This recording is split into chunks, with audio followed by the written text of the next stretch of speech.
ಹುಬ್ಬಳ್ಳಿ ಒಬ್ಬ ದಲಿತ ಮಹಿಳೆಯ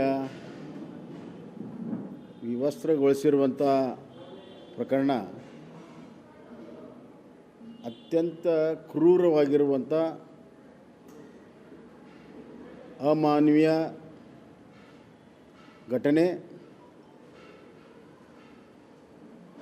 ಅದು ಪೊಲೀಸ್ ಇಲಾಖೆಯಿಂದ ನಡೆದಿರುವಂಥದ್ದು. ಈ ರಾಜ್ಯದಲ್ಲಿ ಗೃಹ ಇಲಾಖೆ ಸಂಪೂರ್ಣವಾಗಿ ತನ್ನ ಹಿಡಿತವನ್ನು ಪೊಲೀಸ್ ಇಲಾಖೆ ಮೇಲೆ ಕಳ್ಕೊಂಡಿದೆ. ಈ ರಾಜ್ಯದಲ್ಲಿ ಗೃಹ ಇಲಾಖೆ ಹದಗೆಟ್ಟು ಹೋಗಿದೆ ಅನ್ನೋದು ಭಾಳ ಸ್ಪಷ್ಟ ಆಗ್ತದೆ. ಯಾರು ರಕ್ಷಕರಿದ್ದಾರೆ ಅವರೇ ಭಕ್ಷಕರಾಗಿದ್ದಾರೆ. ಬೇಲಿನೇ ಎದ್ದು ಹೊಲ ಮೇಯೋ ರೀತಿಯಲ್ಲಿ ಆಗಿದೆ. ಒಬ್ಬ ಮಹಿಳೆಗೆ ಎಲ್ಲ ರೀತಿಯ ಸುರಕ್ಷತೆಯನ್ನು ಕೊಡುವಂಥ ಕೆಲಸವನ್ನು ಮಾಡೋದು ಬಿಟ್ಟು ವಿವಸ್ತ್ರ ಮಾಡುವಂಥ ಕಾರ್ಯದಲ್ಲಿ ಪಾಲ್ಗೊಂಡಿದ್ದಾರೆ ಅಂದರೆ ಅವರು ಪೊಲೀಸ್ ಇಲಾಖೆಯಲ್ಲಿ ಕೆಲಸ ಮಾಡೋದಕ್ಕೆ ಲಾಯಕ್ ಅಷ್ಟೇ ಅಲ್ಲ, ಈ ಸಮಾಜದಲ್ಲಿ ತಲೆ ಎತ್ತಿ ಓಡಾಡೋಕ್ಕೆ ಕೂಡ ಲಾಯಕ್ಕಿಲ್ಲ ಅವರು. ಆದರೆ ವಿಚಿತ್ರ ನೋಡಿ, ಘಟನೆ ಬೆಳಕಿಗೆ ಬಂದು 2-3 ತಾಸಲ್ಲಿ ಕಮಿಷನರು ಅದನ್ನು ಮುಚ್ಚಾಕುವ ಪ್ರಯತ್ನ ಮಾಡಿದರು.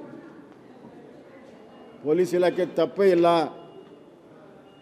ಆ ಹೆಣ್ಮಗಳದೇ ಎಲ್ಲ ತಪ್ಪನ್ನೋ ರೀತಿಯಲ್ಲಿ ಬಿಂಬಿಸುವಂಥ ಪ್ರಯತ್ನ ಮಾಡಿದರು. ಅದಾದ ಮೇಲೆ ಯಾವ ಕಾರ್ಪೊರೇಟರ್ ಕಂಪ್ಲೇಂಟ್ ಮೇಲೆ ಅರೆಸ್ಟ್ ಮಾಡುವಂಥ ಪ್ರಕರಣನೇ ಅಲ್ಲ. ಯಾವುದೇ ರೀತಿಯ ಯಾರಿಗೂ ಕೂಡ ತೊಂದರೆ ಆಗದಿರುವಂಥ BLO ಕೆಲಸ ಮಾಡ್ತಾ ಇದ್ದಾರೆ. ಏನಾದರೂ ತೊಂದರೆ ಇದ್ದರೆ BLO ಕಂಪ್ಲೇಂಟ್ ಕೊಡಬೇಕಾಯಿತು. ಥರ್ಡ್ ಪಾರ್ಟಿ ಕಂಪ್ಲೇಂಟ್ ಮೇಲೆ ಪ್ರಾಥಮಿಕವಾಗಿ ವಿಚಾರಣೆಯನ್ನು ಮಾಡದೆ ಒಮ್ಮುಕ್ಲೆ ಅರೆಸ್ಟ್ ಮಾಡೋಕ್ಕೆ ಬಂದಿರುವಂಥದ್ದೇ ಕಾಂಗ್ರೆಸ್ ಪಕ್ಷದ ಅಣತಿಯಂತೆ ಪೊಲೀಸರು ಕೆಲಸ ಮಾಡ್ತಿರೋದು ಗೊತ್ತಾಗ್ತಾಯಿದೆ. ಕಾನೂನು ಬಾಹಿರವಾಗಿ ಅರೆಸ್ಟ್ ಮಾಡಿದ್ದಾರೆ. ಮಾಡುವಂಥ ಸಂದರ್ಭದಲ್ಲಿ ಈ ಕುಖ್ಯಾತಿ ಘಟನೆ ನಡೆದಿದೆ. 3-4 ತಾಸಲ್ಲಿ ಅದನ್ನು ಕ್ಲೋಸ್ ಮಾಡುವಂಥ ಪ್ರಯತ್ನ ಕಮಿಷನರ್ ಮಾಡಿರೋದು ಅತ್ಯಂತ ದೊಡ್ಡ ಅಪರಾಧ, ಅಕ್ಷಮ್ಯ ಅಪರಾಧ. ಭಾಳ ಬುದ್ಧಿವಂತರಂತ ತಿಳ್ಕೊಂಡಿದ್ದಾನೆ ನಾವು ಕಮಿಷನರ್. ಇಂಥ ಕೆಲಸ ಮುಚ್ಚಾಕುವಂಥ ಕೆಲಸ ಎಕ್ಸ್ಪರ್ಟೀಸ್ ಪಡೆದಿದ್ದಾರೆ ಅವರು. ಏನು ಅಂದ್ಕೊಂಡಿದ್ದಾರೆ? ಒಬ್ಬ ಹಿರಿಯ ಪೊಲೀಸ್ ಅಧಿಕಾರಿಯಾಗಿ ಏನು ಅಂದ್ಕೊಂಡಿದ್ದಾರೆ? ಏನು ಬೇಕಾದ್ರೂ ಮಾಡಿದ್ರು ನಡೀತಿದೆ ಅಂದ್ಕೊಂಡಿದ್ದಾರಾ? ಅವ್ರಿಗೆ ಮೇಲಿನವ್ರದ್ದು ಎಲ್ಲ ಸಪೋರ್ಟ್ ಇದೆಯಾ? ಮತ್ತು ವಿಚಿತ್ರ ಅಂದರೆ ಈಗ ಅಲ್ಲಿರೋ ಇನ್ಸ್ಪೆಕ್ಟರ್ನ ಇವತ್ತು ವರ್ಗಾವಣೆ ಮಾಡಿದ್ದಾರೆ. ಆದರೆ ಯಾರು ಅದರಲ್ಲಿ ಭಾಗಿಯಾಗಿದ್ದಾರೆ ಆ ಹೆಣ್ಮಕ್ಳು ಕಾನ್ಸ್ಟೇಬಲ್ಗಳು ಇವತ್ತುವರೆಗೂ ಏನು ಕ್ರಮ ತೆಗೆದುಕೊಂಡಿಲ್ಲ. ನೇರವಾಗಿ ಭಾಗಿಯಾಗಿರುವಂಥ ಹೆಣ್ಮಕ್ಳು ಕಾನ್ಸ್ಟೇಬಲ್ ಮೇಲೆ ಕ್ರಮ ತೆಗೆದುಕೊಂಡಿಲ್ಲ. ಅದು ಇನ್ಸ್ಪೆಕ್ಟರ್ ಮೇಲೆ ಕ್ರಮ ತೆಗೆದುಕೊಂಡಿರೋದ್ರ ಅರ್ಥ ಏನು? ಅಂದರೆ ನಡೆದಿರೋ ಘಟನೆ ಸತ್ಯ ಅಂತ ಒಂದು ಕಡೆ ಒಪ್ಕೊಳ್ತಾರೆ, ಅದಕ್ಕೆ ಕ್ರಮ ತೆಗೆದುಕೊಳ್ತಾರೆ. ಇನ್ನೊಂದು ಕಡೆ ಅವ್ರನ್ನ ರಕ್ಷಣೆ ಮಾಡೋಕ್ಕೆ ಹೊರಟಿದ್ದಾರೆ. ಯಾರು ಭಕ್ಷಕರಿದ್ದಾರೆ ಅವ್ರು ರಕ್ಷಣೆ ಮಾಡೋಕ್ಕೆ ಹೊರಟಿದ್ದಾರೆ ಆ ಕಾನ್ಸ್ಟೇಬಲ್ಗಳನ್ನು. ಏನು ನಡೀತಾ ಇದೆ ಈ ಪೊಲೀಸ್ ಇಲಾಖೆಯಲ್ಲಿ? ದಿವಸಕ್ಕೆ ಒಂದೊಂದು ಪ್ರಕರಣ, ಒಂದೊಂದರಲ್ಲಿ ಸಸ್ಪೆನ್ಷನ್ನು, ಟ್ರಾನ್ಸ್ಫರು. ಅಂದರೆ ಕಾನೂನು ಸುವ್ಯವಸ್ಥೆ ಹದಗೆಟ್ಟಿರುವಂಥದ್ದು ಭಾಳ ಸಣ್ಣ ವಿಚಾರ ಅಂತ ಅನಿಸ್ತಾ ಇದೆ. ಪೊಲೀಸ್ ಇಲಾಖೆಯಲ್ಲಿ ಲಂಗು ಲಗಾಮು ಇಲ್ಲದೆ ಕೆಲಸ ಮಾಡುವಂಥ ಪರಿಸ್ಥಿತಿ ಇವತ್ತು ಪೊಲೀಸಿಗೆ ಬಂದಿದೆ. ಇಂಥ ದುಸ್ಥಿತಿ ಕರ್ನಾಟಕ ರಾಜ್ಯ ಇತಿಹಾಸದಲ್ಲಿ ಎಂದೂ ಕೂಡ ಬಂದಿರಲಿಲ್ಲ. ಆದ್ದರಿಂದ ನಾನು ಕೂಡಲೇ ಆ ಕಮಿಷನರ್ನ ಅಲ್ಲಿಂದ ಎತ್ತಂಗಡಿ ಮಾಡಬೇಕು. ಯಾರ್ಯಾರು ಅದಕ್ಕೆ ನೇರವಾಗಿ ಭಾಗಿಯಿದ್ದಾರೆ ಅವ್ರನ್ನ ಸಸ್ಪೆಂಡ್ ಮಾಡಬೇಕಂತ ಹೇಳಿ ನಾನು ಆಗ್ರಹವನ್ನು ಮಾಡ್ತೇನೆ. ಎರಡು ಪ್ರಕರಣ, ಬಳ್ಳಾರಿ ಪ್ರಕರಣದಲ್ಲೂ ಸಹ ಅಧಿಕಾರಿಗಳನ್ನ ಈಗ ಬಳ್ಳಾರಿಯಲ್ಲಿ ಅವ್ರಿಂದ ಚಾರ್ಜ್ ತಗೊಂಡು 3 ಗಂಟೆ ಆಗಿರುತ್ತೆ. SP ಅವ್ರನ್ನ ಸಸ್ಪೆಂಡ್ ಮಾಡ್ತಾರೆ. ನೋಡಿ, ಇಲಾಖೆಯಲ್ಲಿ ಈ ಥರ ಆಗಿರೋದು ಭ್ರಷ್ಟಾಚಾರಕ್ಕೆ ಸಾಕ್ಷಿ. ಯಾರ್ಯಾರು ದುಡ್ಡು ಕೊಟ್ಟು ಬಂದಿದ್ದಾರೆ ಅವ್ರು ರಕ್ಷಣೆ ಮಾಡ್ತಾರೆ. ಯಾರ್ಯಾರು ಅದಕ್ಕೆ ಭಾಗಿಯಾಗಿಲ್ಲ ಇಂಥ ಪ್ರಸಂಗ ಬಂದಾಗ ಅವ್ರ ಮೇಲೆ ಕ್ರಮ ತೆಗೆದುಕೊಳ್ತಾರೆ. ದ್ವಿಮುಖ ನೀತಿ ಇದೆ, ಅದಕ್ಕೆ ಹದಗೆಟ್ಟು ಹೋಗಿದೆ. ಗೃಹ ಇಲಾಖೆ ಆಡಳಿತ ಹದಗೆಟ್ಟು ಹೋಗಿದೆ ಅಂತ ನಾನು ಹೇಳೋಕ್ಕೆ ಇಷ್ಟಪಡ್ತೀನಿ. ಯಾವಾಗ ಯಾರನ್ನ ಸಸ್ಪೆಂಡ್ ಮಾಡ್ತಾರೆ, ಯಾವಾಗ ಮುಚ್ಚಿ ಹಾಕೋ ಪ್ರಯತ್ನ ಮಾಡ್ತಾರೆ. ಕಾಂಗ್ರೆಸ್ ಕಾರ್ಯಕರ್ತರ ಒಂದು ರೀತಿಯಲ್ಲಿ ಕಾಂಗ್ರೆಸ್ ಕಾರ್ಯಕರ್ತರ ಅಡಿಯಾಳ ಅಂತೆ ಪೊಲೀಸರು ಸ್ಟೇಷನ್ದಲ್ಲಿ ಪೊಲೀಸ್ ಸ್ಟೇಷನಲ್ಲಿ ಕೆಲಸ ನಡೀತದೆ. ಮೊದಲನೇದಾಗಿ 100 ದಿವಸದಿಂದ 125 ದಿವಸ ಮಾಡಿದ್ದು ಇದು ಗ್ರಾಮೀಣ ಜನರಿಗೆ ಅನುಕೂಲ ಆಗುತ್ತೆ. ಗ್ರಾಮೀಣ ದಲಿತರು ಮತ್ತು ಯಾರು ಕೆಲಸ ಇಲ್ಲ ಕೂಲಿಕಾರರಿಗೆ ಅನುಕೂಲ ಆಗುತ್ತೋ ಇಲ್ಲೋ.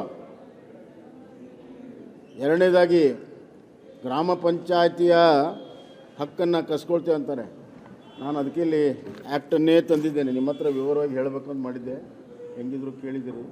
ಆ್ಯಕ್ಟಲ್ಲಿ ಗ್ರಾಮ ಪಂಚಾಯತಿಗಳ ರೋಲ್ಸ್ ಏನಿದೆ ಅನ್ನೋದು ಭಾಳ ಸ್ಪಷ್ಟವಾಗಿದೆ. ಇದರಲ್ಲಿ ಪಾಯಿಂಟ್ ನಂಬರ್ 20ಯಲ್ಲಿ the grama panchayat shall register households, ಎಲ್ಲ ಮನೆಯಲ್ಲಿ ಯಾರು ಕೆಲಸ ಇದೆ ಕೆಲಸ ಇಲ್ಲ ಅಂತ ರಿಜಿಸ್ಟರ್ ಮಾಡೋ ಹಕ್ಕು ಗ್ರಾಮ ಪಂಚಾಯತಿಗಿದೆ. Receive and process applications for work, application ತಗೊಳ್ಳುವಂಥದ್ದು ಪ್ರೊಸೆಸ್ ಮಾಡೋದು ಗ್ರಾಮ ಪಂಚಾಯತಿಗೆ ಇದೆ. ಪ್ರಿಪೇರ್ ವಿಕಸಿತ್ ಗ್ರಾಮ ಪಂಚಾಯತ್ ಪ್ಲ್ಯಾನನ್ನು ಅವರ ಗ್ರಾಮದ ಅಭಿವೃದ್ಧಿಗೆ ಏನು ಪ್ಲ್ಯಾನ್ ಮಾಡಬೇಕನ್ನುವಂಥ ಅಧಿಕಾರ ಗ್ರಾಮ ಪಂಚಾಯತಿಗೆ ಇದೆ. Executive the works assign to it, ಆ ಪ್ಲ್ಯಾನ್ ಪ್ರಕಾರ ಎಕ್ಸಿಕ್ಯೂಟ್ ಮಾಡುವಂಥ ಅಧಿಕಾರ ಗ್ರಾಮ ಪಂಚಾಯತಿಗೆ ಇದೆ. Maintain such records as specified by the state government, ಎಲ್ಲ ರೆಕಾರ್ಡ್ಸ್ ಮೇಂಟೈನ್ ಮಾಡೋದು ಅವ್ರಿಗೆ ಇದೆ. ಪೇಮೆಂಟ್ ಕೊಡುವಂಥ ಅಧಿಕಾರ ಅವ್ರಿಗೆ ಇದೆ. ಯಾಕೆ ಕಾಂಗ್ರೆಸ್ನವರು ವಿರೋಧ ಮಾಡ್ತಾ ಇದ್ದಾರೆ? 125 ದಿವಸ ಹೆಚ್ಚಿದೆ, ಗ್ರಾಮ ಪಂಚಾಯತಿಗೆ ಅಧಿಕಾರ ಇದೆ. ಹೊಸ ವಿಕಸಿತ ಭಾರತ ಅಂದ್ರೇನು? ಸಮಗ್ರವಾಗಿ ರಾಮರಾಜ್ಯ ಆಗಬೇಕನ್ನುವಂಥ ದೃಷ್ಟಿಯಿಂದ. ಈಗ ಉದಾಹರಣೆಗೆ ಮೊದಲು ಸ್ಕೂಲ್ ರೂಮ್ ಕಟ್ಟೋದಕ್ಕೆ ನರೇಗಾದಲ್ಲಿ ಅವಕಾಶ ಇರಲಿಲ್ಲ, ಬರೀ ಸ್ಕೂಲ್ ಕಾಂಪೌಂಡು ಅಡುಗೆ ಮನೆ ಇಂಥದ್ದಿತ್ತು. ಈಗ ಸ್ಕೂಲ್ ರೂಮನ್ನು ಕಟ್ಟೋದಕ್ಕೆ ಅವಕಾಶ ಇದೆ. ಕರ್ನಾಟಕದಲ್ಲಿ 30,000 ಸ್ಕೂಲ್ ರೂಮಿನ ಅವಶ್ಯಕತೆ ಇದೆ.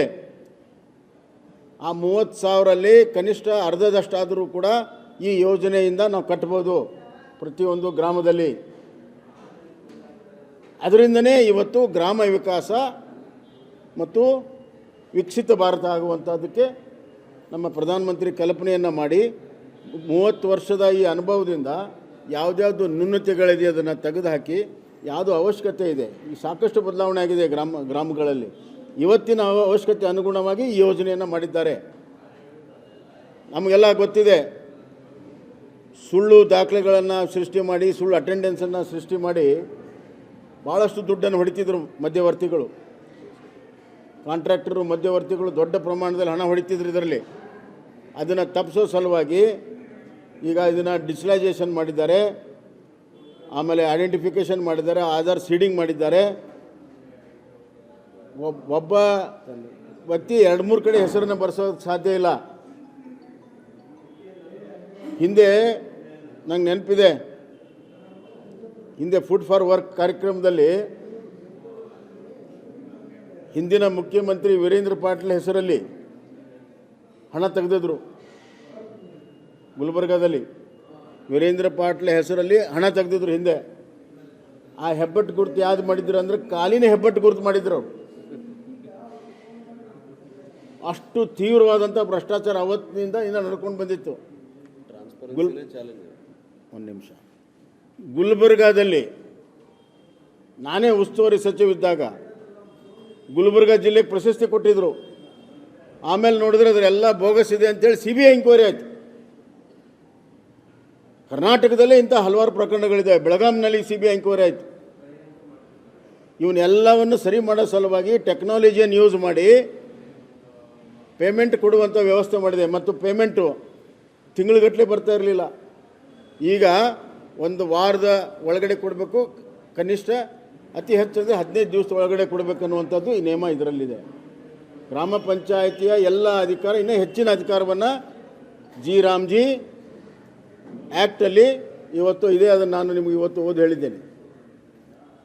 ಅದೇ ರೀತಿ ಜಿಲ್ಲಾ ಪಂಚಾಯತಿಗೂ ಕೂಡ ಹೆಚ್ಚಿನ ಅಧಿಕಾರ ಇದೆ. ತಾಲೂಕು ಪಂಚಾಯತಿ ಕೂಡ ಸೂಪರ್ವಿಷನ್ ಮಾಡುವಂಥ ಅಧಿಕಾರ ಇದೆ.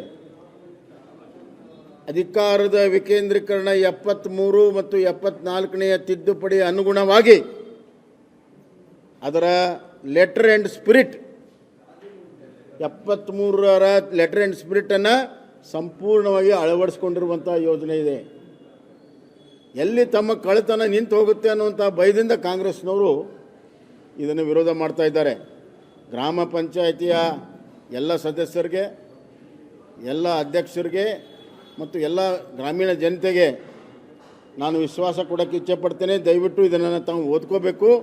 ನಿಮಗೆ ಹೆಚ್ಚಿನ ಅಧಿಕಾರವನ್ನು ಈ ಯೋಜನೆಯಲ್ಲಿ ನರೇಂದ್ರ ಮೋದಿಯವರು, ಶಿವರಾಜ್ ಸಿಂಗ್ ಚೌಹಾಣ್ ಅವರು ಗ್ರಾಮೀಣ ಜನತೆಗೆ ಕೊಟ್ಟಿದ್ದಾರೆ.